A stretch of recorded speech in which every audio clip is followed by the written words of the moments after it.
everybody, welcome to my channel. My name is Sharon, and this is a channel that is dedicated to all things related to narcissism. I've been married to a covert narcissist for almost 20 years. I'm separated from him now, and what I do with this channel is I use my real-life experiences to get information out there to people about what narcissism really is, what it looks like, what it does to you, and what it does to your family.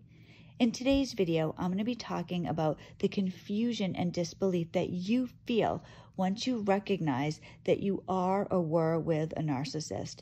It would be impossible for me to overemphasize the devastation that you're going to feel. You feel gutted, like you can't breathe, like you were hit by a truck.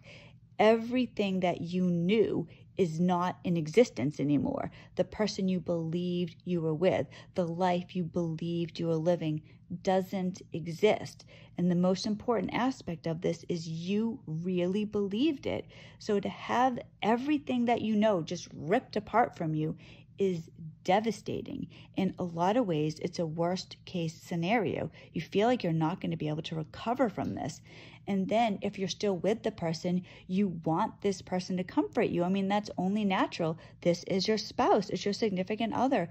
This is the person that you want to turn to when you're hurting. But this is the very person that hurt you.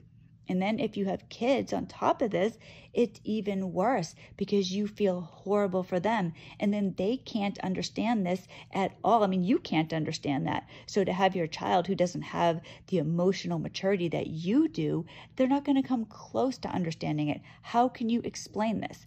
I've had to have very difficult conversations with my children about the reality of who their father is, and I know they're confused, and I try and help them. I try to explain it the best way that I can, but they're children, so you can't understand it, they can't understand it, your whole house is in chaos, your whole world is falling apart, and the narcissist is just standing there completely clueless to reality.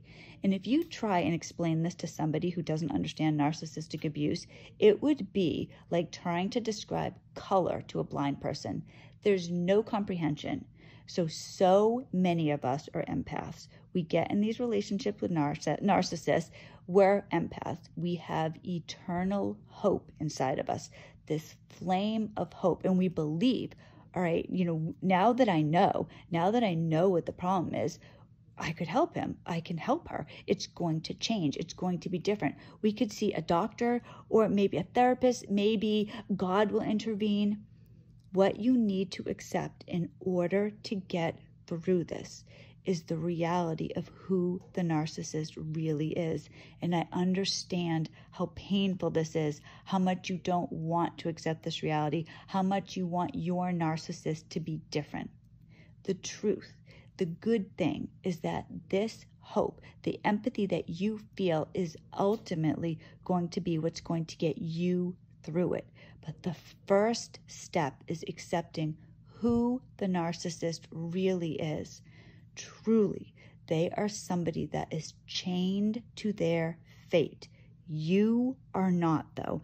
And I know you might be thinking, well, it's cruel for me to go on without the narcissist, to just leave them there. Not when you understand who the narcissist is. Narcissists are cruel, evil, manipulative people. Something drastic went wrong with them. They do not have any emotional capability. They do not understand what empathy is. If you stay with a narcissist, there cannot be anything but tragedy. For you to be awake to who this person is the greatest gift you will ever receive. I know it doesn't feel like this in the moment. When you first wake up to this reality, your whole world is gone. What you thought existed doesn't. It's like a death. All of a sudden, this person was there and now they're not, and now you're forced to go on without them. The difference, though, with the death is that the person that died, you really knew them. They were real. The narcissist never was real. So accepting the truth about who they are severely mentally ill. They're con artists. These are people that will hurt you and not care. It's so crucial to understand the truth about this. When I first discovered that my husband was a narcissist, I did what so many people do. I believed I could help him. I wanted to help him.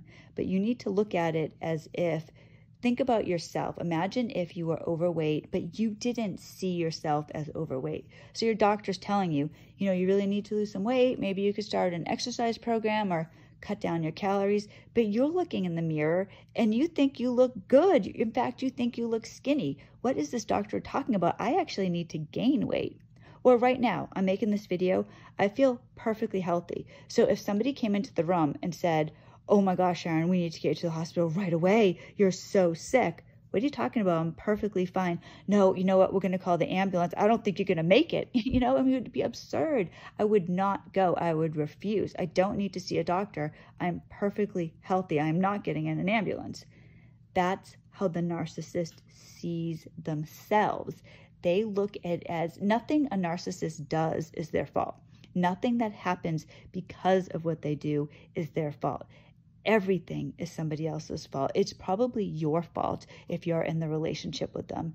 They will always blame somebody else 100% of the time. And I understand this is hard to fathom, particularly at the beginning.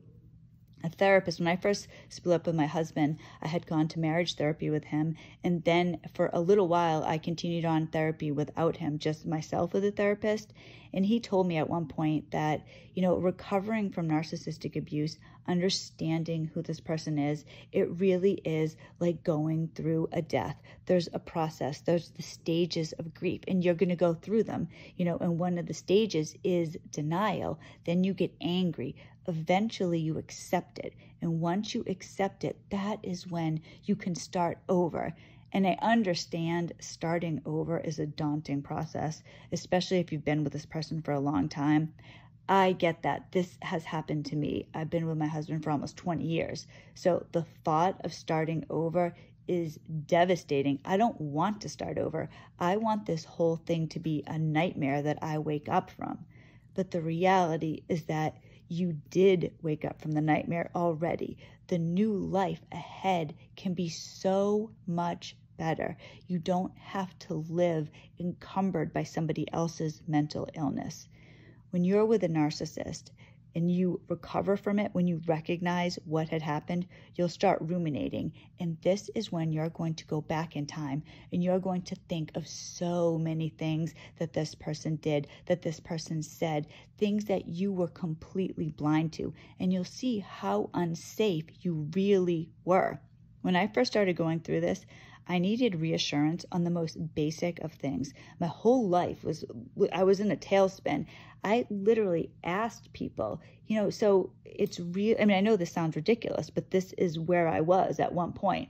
I would ask people, so it's really not normal for somebody not to pay bills and to put you in financial jeopardy. It's not normal for somebody to drive drunk with their kids, right? It's not normal for somebody to ignore you completely. Would you ever do this to your spouse?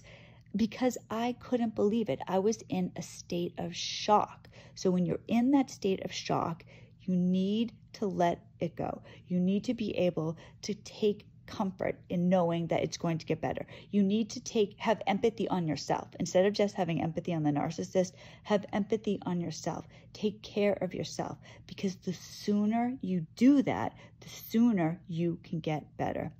A couple of years ago, I have these backyard chickens.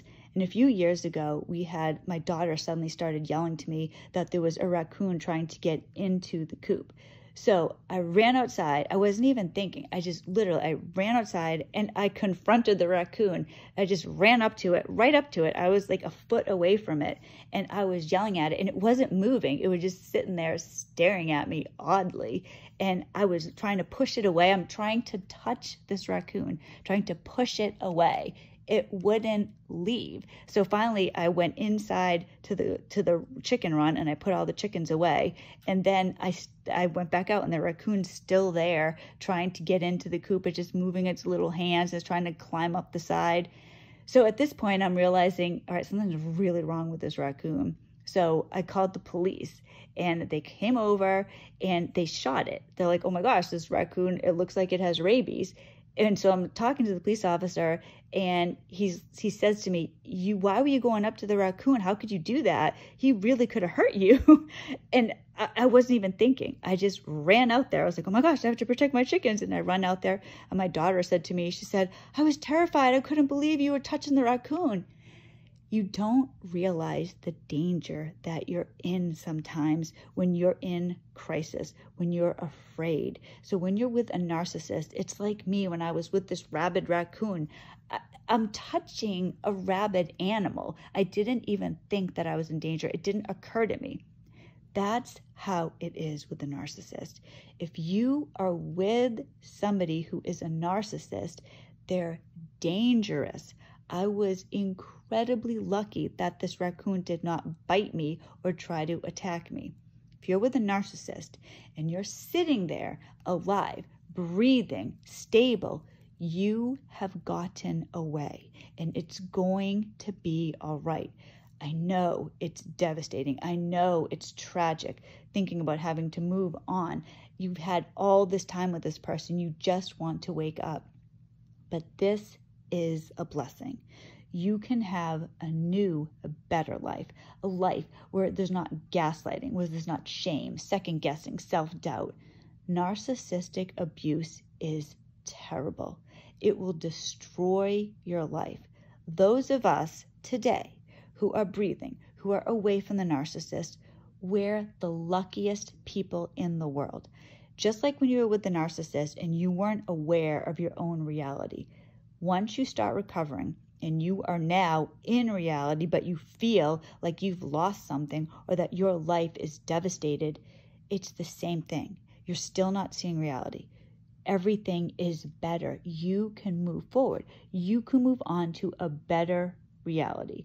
And I know one of the things that people feel a lot, and I feel this way too sometimes, if I was with somebody like this for so long, how can I possibly move forward and trust anybody? Because the person that was supposed to take care of you, the person that of all people in the world you were supposed to trust above everybody else, let you down so severely.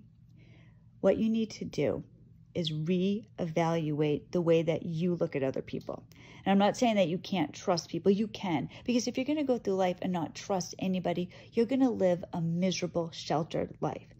What I would suggest is that you keep living your life, but have some new standards. So when I meet somebody else, or whether it is, somebody that I'm interested in romantically or just a friend or whoever, you've had yourself so gutted that this is going to be my plan. And I think this is a good plan for everybody. Look at this person and figure out, how do they talk about other people? How do they treat other people? Do they treat people differently to their face, but then talk about them behind their back? That's a clue to you that maybe this person isn't the greatest person. How do they treat their children? If they have children, how do they treat them? Like my husband, for example, he has nothing to do with his own children. That's a devastating reality. So if you are with somebody and they tell you that they have nothing to do with their kids, they don't see their kids, they don't know where their kids are, that's a clue to you that something is wrong. Do they always have to be right? Do they always have to win? Narcissists always have to win, no matter what it is. Whether it's something they're saying, they will die trying to make their point. If you're playing a game with them, they have to win every single time. Now, these are not foolproof things, but they're a starting point. There's something for you to think about. Of course, there's exceptions to all these things. If you can get yourself feeling confident, feeling secure in who you are, then when you meet people, see them for who they really are. You can start over. And I know starting over is not what people are going to want to do. I get that. But you don't have a choice. It's like if somebody dies, what are you going to do? Somebody I love very much recently passed away. It's been very difficult for me. I still feel sick inside a lot of days. But what I try to do is think, all right, what would this person want me to do? Would they want me to just sit forever miserable? If I passed away, the last thing I would want would be for my children to sit around missing me to the point where they couldn't function during the day. Life is so precious. Grasp every single second, because you don't know how long life is going to last. Maybe your life is going to last another 60 years. Maybe it's going to last another day. You don't know, but you do know the truth about the narcissist. You're set free. The chains have been broken. You can have a better life. Nobody escapes from narcissism and regrets it. There is nobody who ever thinks of themselves, oh, I really wish I was still with a narcissist. It was so great when I was being abused. I really enjoyed being lied to all the time. No one says that. But everybody who has gotten through to the other side is so grateful for a new life. We're able to appreciate life in a way that other people can't. And yeah, I also wish that I didn't have to do this, but I do feel blessed that I'm aware that I can move forward, that my children and I can have a new life where we're not encumbered by somebody who's so severely mentally ill that our well-being isn't even a consideration. Thank you so much for watching this video. Truly, I'm grateful for everybody who watches my videos. If you haven't subscribed already, please do so. I make videos every Monday, Wednesday, and Friday, so if all goes well, I will see you on Wednesday. God bless, and I hope everybody has a great day.